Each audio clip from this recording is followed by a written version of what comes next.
they are literally afraid of me. They're literally afraid of me. Am I scary, darling? Indeed. Yeah, I'm scary. How scary am I? You can scare the bejesus off of, I don't know, whatever. How? How do I scare the bejesus out of whatever? I don't know. You have a presence, honey. Remember, you knocked my hat off without even touching it. Just went. I was playing. I know you were playing. Yeah. But you did. How did I do it? You went like this. And then my hat went. And I went, damn. Welcome to the Driving to the Rest podcast. This is Inelia. And this is Larry. Just a quick note. If you're hearing this, you're on our free feed, which means you'll only get the first part of this conversation. To access the rest, go drivingtotherest.com and subscribe to the Wisdom Keeper Hour. Join us and our expert panelists for detailed insights and the after party where you're invited to join in the conversation. Head over to drivingtotherez.com and become a subscriber. Your $8 subscription keeps this podcast ad-free and helps us keep the lights on and maybe even get a decent cup of coffee. More importantly, it connects you with a community of passionate wisdom keepers like yourself. So if you're ready to go deeper, join us at drivingtotherest.com and support the journey.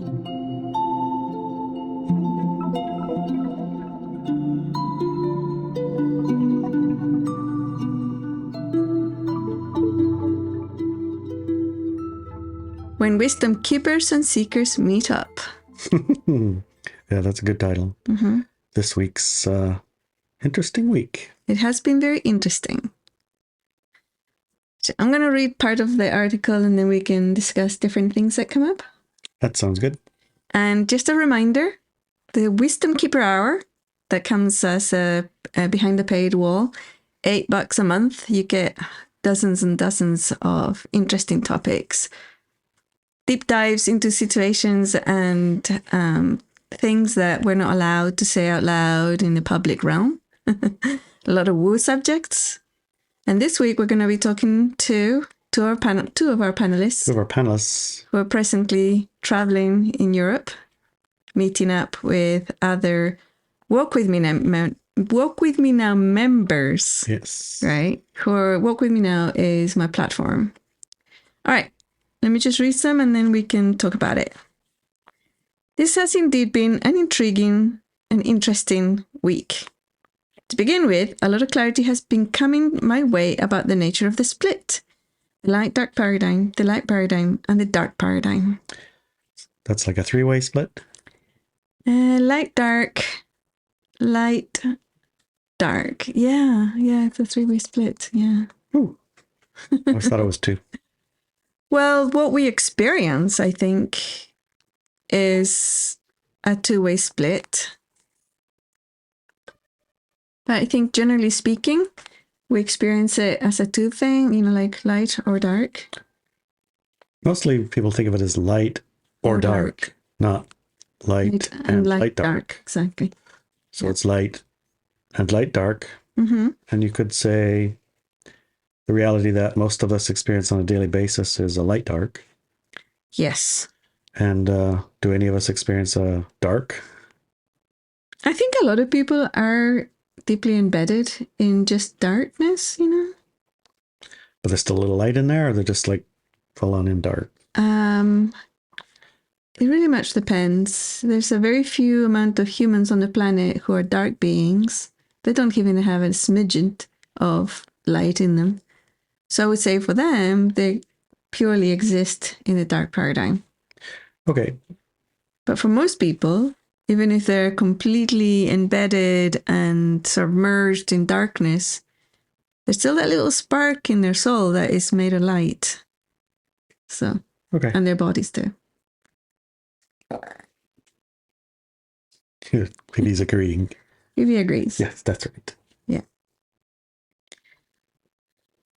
The place on our experience, the way in which the dark side reacts to light impinging into their realms, and how things go when meeting and working with folk who have a foot on each side, the light and the dark split.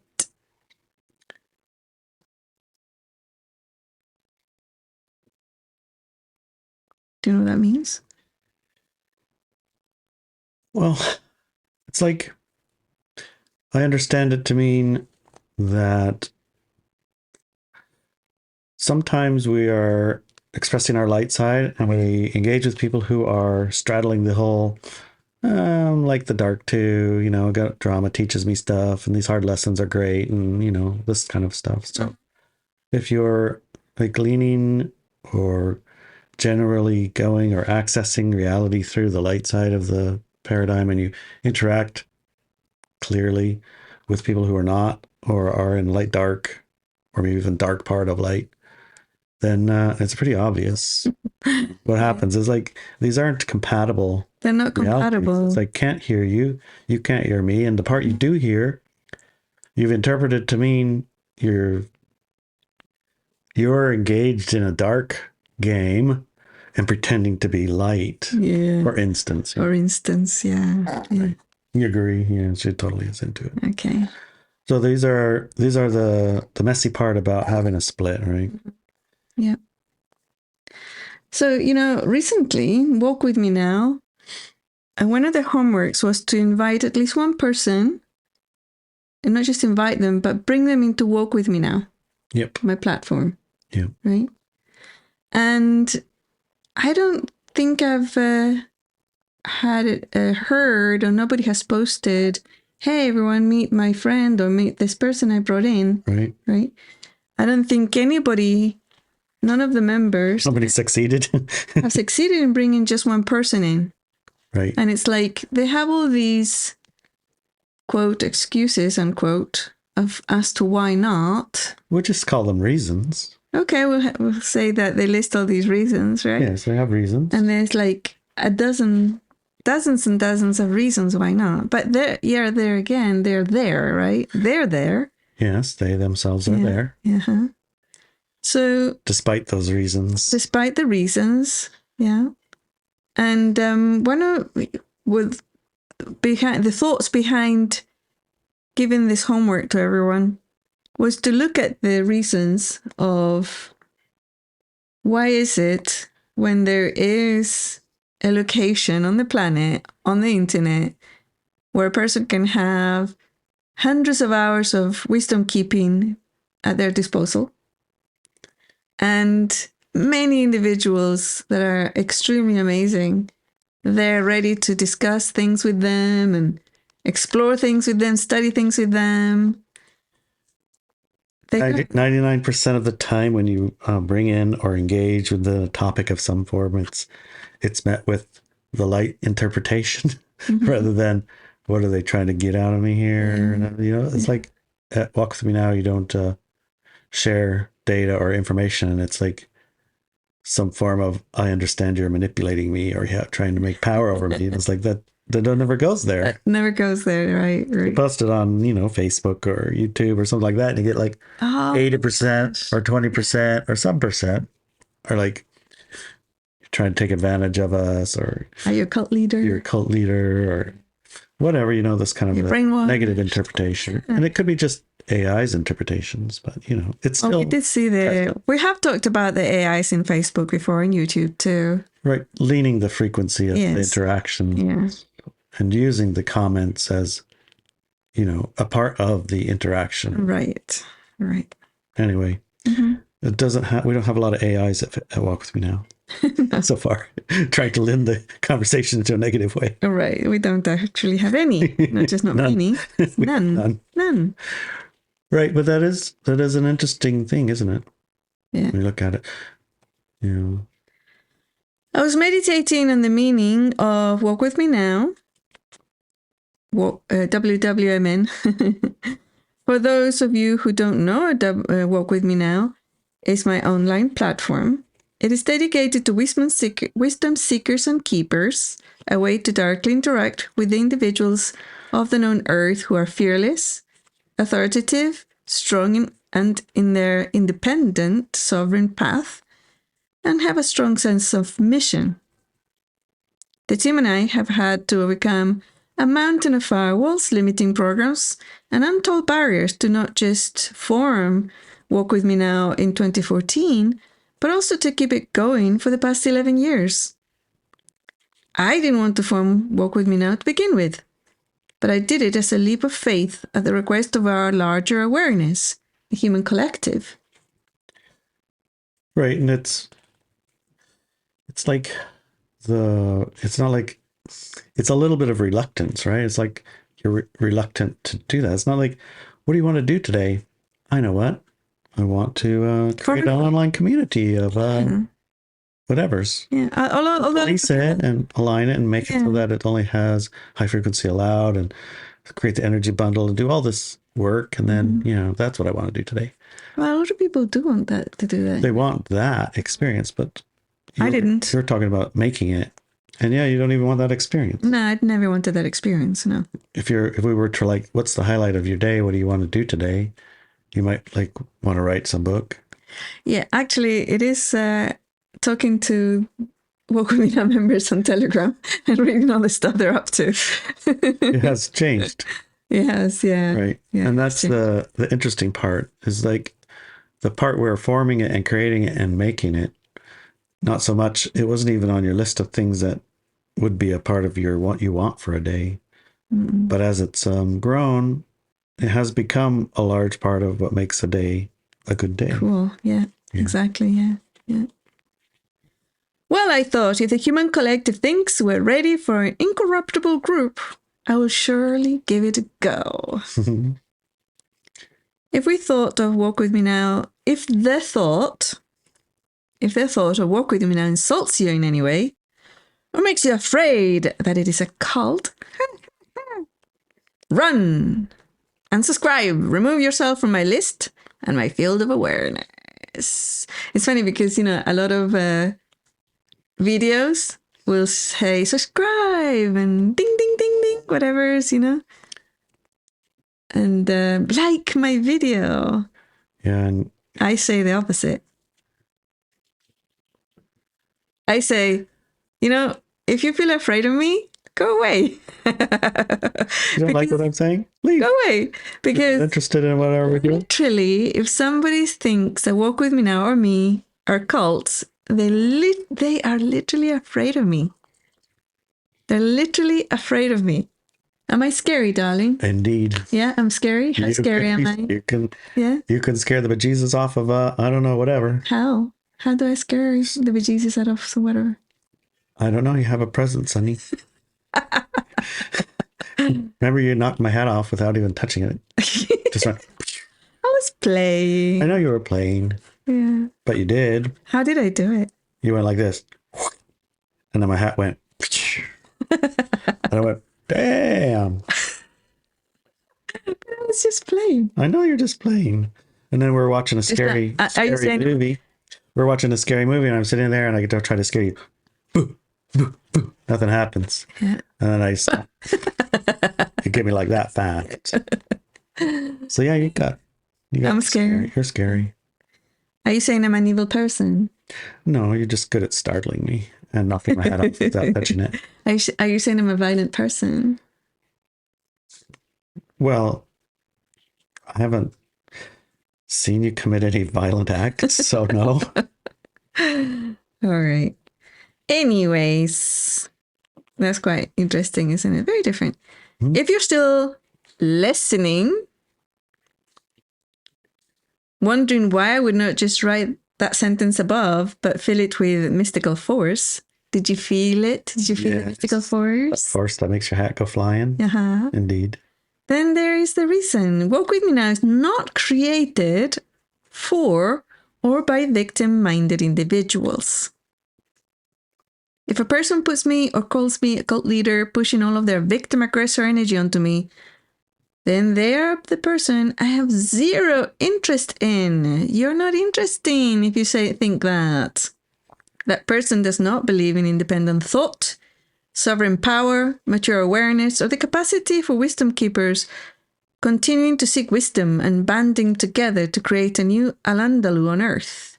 They do not believe in the human collective's choice of a new reality upon this Earth. Alandalu? What Alandalu? Alandalu. Of course, when I say Alandalu. Yeah, I don't have no idea. I've never heard of it. Alandalu. Okay. I'm not just talking about the Iberian regions controlled by the Muslims in the 1700s. Well, that's a bit obscure, isn't it? I'm talking about something very different that is often scrubbed from our historical education and records. For a while, just south of Castilla, in modern Spain, and spanning across all of the Iberian Peninsula, were cities where education, art, engineering, alchemy, and all forms of human innovation and growth was encouraged and protected. It didn't matter if you were a Druid, Celt, Christian, Muslim, or what race or color of your skin was, you were able to live in harmony with others of the same inclination of discovery and expansion of awareness in safety. That seems peculiar that I would never hear of such a thing. No, right? Scrubbed, man. Scrubbed. It actually lasted hundreds of years. Yeah, it lasted hundreds of years. Huh. All right. That sounds like something that's worth investigating. Yeah. How long this contract lasted and what was achieved within it as a matter of record, you can actually find out how long this lasted. Okay. But it's hard to find records on the records are in forgotten libraries within cities and towns in their geographical region where it once existed, and the art's there. So we got to go to Spain? Or Portugal. Or Portugal? Mm-hmm. And then look in old libraries? Mm-hmm. Oh, geez. Well, hopefully we know something. Or little museums and stuff, Okay. Mm-hmm. This is getting interesting. How the experiment of this phase of Al-Andalus ended was in blood and destruction. What? Yeah. Who? The Catholics and the Christians above Castile and France and all those saw it as a massive, what would you say? Blasphemy, probably. Yeah, blasphemy upon everything. And they were very, very afraid of it because there were all these people uniting, from across cultures and countries. So it was a threat to them. So they decided to go to war. They called it the Holy War, I think. Some kind of a crusade. Definitely, yes. And they murdered and pillaged and destroyed the Muslims. Strange thing is Jews. how that becomes a thing that not everyone, but for the most part, you think about holy crusade kind of a thing. Somehow it has an implant in the body that's a good thing in a way. That's like righteous and good and holy and whatever, all the words that are assigned to these kind of things where you're bringing God and Jesus and I guess saving souls and a bunch of stuff, right? Okay. But I don't understand why the application of all of that has to be so violent, Mm-hmm. Because it seems like the source of, a 90, if not a high 90% of the violence on the planet is basically some form of that crusaded on another, Mm-hmm. Weird. Mm-hmm. So why do you think the Al-Andalus people, who, by appearances would be intelligent, clever, smart, and observant, would allow themselves to be slaughtered like that? Or do you think they went into hiding? Or they did go into hiding, and one of the things that I know about it is like the Jews that were involved also in Al-Andalus, they were given a choice, either convert to Catholicism or be burnt in the plaza, right? Right. And I think the same was, I don't know, but I think maybe that was also true for the Muslims, but I'm not 100% sure. I did notice when we traveled that region, you really couldn't go 10 steps without some kind of fortress existing. Mm-hmm. Giant wall around the city. A wall is so thick you can't believe it. Mm-hmm. Underground, everything's, and Mm-hmm. tiny little holes to look out so nobody could get you while you're looking out. And like one on top of the other, on top of the other, on top of the other, on top of the other. So yeah, the Al-Andalus cities, what were they like at the time? Were they walled cities too, or were they open? I think that the majority of them had walls. All I can think of is like what's left of them. Yeah. Whether in Seville or any of the other places, Toledo, many of the cities that still have those areas that were built are absolutely stunningly beautiful. They are just gorgeous, gorgeous. So not all of them got destroyed. We just don't hear about it. And so we don't place the thought of their existence with the place that is there. We just say, wow, Seville's pretty. Yeah, exactly.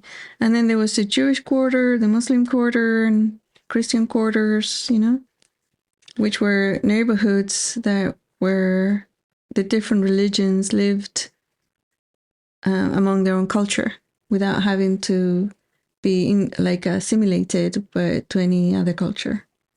So they kept their own cultures. But in the Al-Andalus, they merged their cultures and just worked together. Well, that's kind of what you said at the beginning. No, I didn't say they merged. I said they just existed together, but also in their own little neighborhoods. Yeah. Right. Oh, well, yeah, kind of that exists. Long history, hundreds of years, and it's a long history. And it was based on the expansion of awareness, basically, Right. It does seem, if you look in history, there have been phases where that's like the thrust of the time, right? I haven't gone into the depth of what happened before and after Al-Andalus. And this is the Al-Andalus I'm talking about, that mystical, magical exploration of the expansion of awareness of people and the humanity. But there was also times where the area was simply ruled by Muslims, right? Yes. And I don't know what that looked like before or after the expansion of this awareness. I know it was destroyed, right? And the Moors were pushed down back to Africa. And the Muslims were pushed out of that area. Yeah. And the Jews were also pushed out of there or converted. But yeah, like a lot of stuff was destroyed, but a lot of the stuff survived because it was just too beautiful to destroy, I suppose. Huh? True words. Kitty. And so anyways, yeah. Do you have anything else to say about that? Well, if you were to go there, what would you find? Where? Al-Andalus. It doesn't exist anymore. Al-Andalus is gone. Well, if you were to go where it was, what evidences would you be able to find? Well, what evidences do you think persist into now? Besides the lot of where did you find out about architecture? Well, it's not unknown. Well, I've never heard of it. Yeah, it is unknown in Spain, I suppose. It's not unknown in Spain. Okay. There's Seville or whatever. It's not unknown there, right? All right. And you go to any town or city, you're going to find evidence of it that has persisted through time and space. Okay. Mm-hmm. That energy that was left behind. Okay, so how to experience, how long this, I'm going to reread that part because I think we lost the thread a little bit. Plot. How long this construct lasted and what was achieved within its a matter of record, albeit hard to find records on forgotten libraries within cities and towns in the geographical region where it once existed. How the experiment of this phase of Al-Andalus ended was in blood and destruction, and yet it left an energy behind, a spirit, one might think, of how things could be among those people who saw beyond small matters of race or religion and united in the spirit of human innovation, art, and progress. It's almost utopian. Almost utopian, yeah. And it lasted, or more like light. What really surprised me was it lasted hundreds of years. That's what really surprised me. Yeah, there are phases where things like for hundreds of years will go nice. Yeah. And then, Walk with me now. It's not Al-Andalus. No. It is only a seed, whereas Al-Andalus was a forest. This seed, however, is powerful and spans the entire earth. My teams simply provide water, food for thought, and light, and the seed grows. But we need to grow from one seedling into a forest. That is why I invite you to join others of your ilk at Walk With Me Now and begin to be counted. You can stay a lone wolf, independent in thought and action, and at the same time be part of something greater than the sum of its parts. The classes I have released in the past 10 years, as well as thousands of insights and exploration of reality in the forum, as well as high-caliber men and women to study and explore reality with, is all within my platform, all available to you from day one. If you are in any way afraid that I am inviting you over here to exploit you, don't join, because you're still carrying the programs of victimhood, which are not compatible with the nature of my teachings. Do you feel manipulated by my words, thinking I say them to create FOMO and a challenge? FOMO's fear of missing out, in case you don't know. No, I'm not doing that. I literally feel you're better served elsewhere. My teachings and my platform are not for you. If my words made you giggle and clearly understood where I'm coming from, welcome. I can't wait to meet you in person. Yeah, one of the keys is like all this suffering made me the person I am today. If you believe that, and you're wondering why I'm telling you that is a falsehood. False teaching. And a false teaching. If you're curious. Yeah. That's one of the That's interesting. keys to entry. Yes, that's one of the keys. You find that interesting? You want to know more?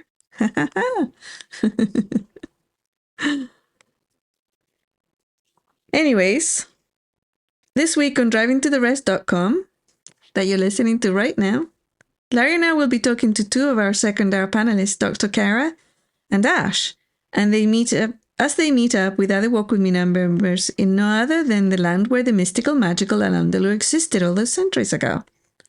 Let's see where these mystics have to say about their trip, their meetings with online friends, co-explorers of reality, powerful and high-caliber individuals, and the conclusions they have come up with regarding the unification of wisdom seekers and keepers, sovereign individuals across the world. What do you think about that? I think it will be interesting to hear what their experiences have been, and I'm very impressed and I know proud of them in some way, because this is like a work trip, right? Mm-hmm. It originated with 9-to-5 job, and oftentimes in the world I find people like separate their 9-to-5 job. It's like I go to work, and when I get done with work, then I have my real life, my meditation, vice versa. Like real life's at work, and then my other life is this one, and they're separated and concrete. And mystical study. Yeah, and do Sasquatches and UFOs and these things. Like, not at work though. No, not at work. No.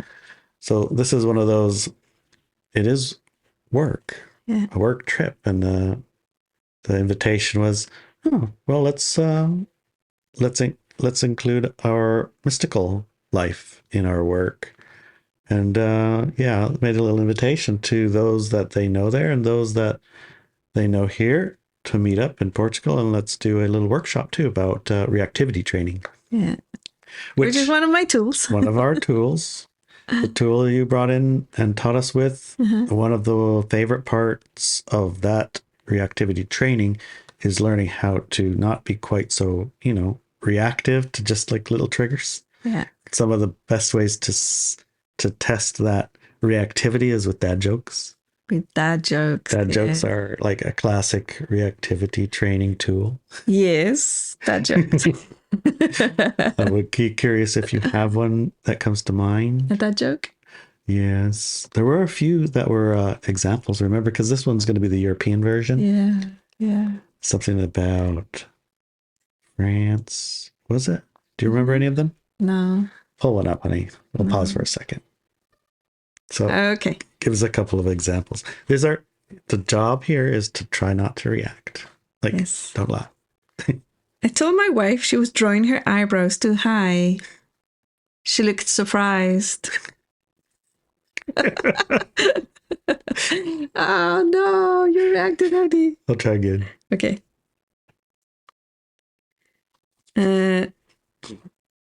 Why don't skeletons fight each other? I already lost it. They don't have the guts. No guts. Okay. Okay. One more. Why don't scientists trust atoms anymore? Because they make up everything. They make up everything.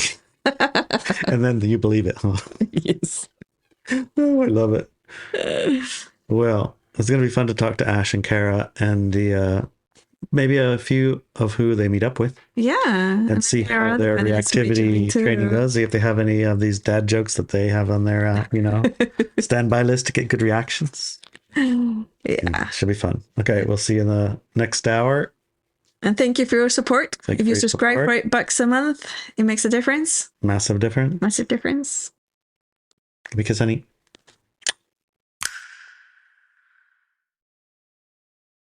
Thank you for your input, darling. I'll take it into consideration. Thank you very much. Thank you very much. You're very welcome. Okay. So we're very excited about your trip. Yes, we were. Yeah. Yes. Very excited. Yes. And very proud of you. You met some Walk With Me Now members recently Mm-hmm. in Portugal. Yeah. How did this meetup come about? Can you tell us that? Yeah. About? So I'm gonna go through the whole story. Okay, And whole story. Ashley was going. She said, "Do you want to come?" And I said, "Okay." So I went. That's pretty brilliant. straightforward. She probably explained a lot more about how and the orchestrations. it started where my work and my 9-to-5 job, Mm-hmm. every year we have a retreat. And for some reason this year, last year, they decided that the retreat for 2025 was going to be in Portugal. Mm. And so when I found that out, I let everybody know on Walk With Me Now so that we could schedule a meetup. And I didn't know exactly where or how that would look like. I just knew the event was sometime in May and I would be out there. Mm-hmm.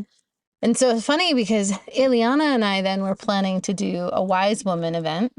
Oh, yeah, I remember. Yeah, we were like, Here, though, right? we were going to do it there. Oh, there. Yeah, actually, we were going to do it in Romania. Oh, So we were going to wow. I was going to go to Portugal and then her and I would meet in Romania. Yes, okay. And then there was some schedule conflicts and things that we didn't foresee. And so it didn't work out. We weren't going to be able to do it. So then my plan was just to go. And I happened to be telling my family over Christmas that I was going. And then my sisters and my mom were like, let's go. You make it like a girls trip. Well, a girl's trip. Nice. Join us for the rest of this conversation at driveintotheres.com. And when you go to driveintotheres.com and you join in the rest of the show, rest of the second hour, you also get to join in the after party. 9 o'clock on Fridays, we all get together, including you.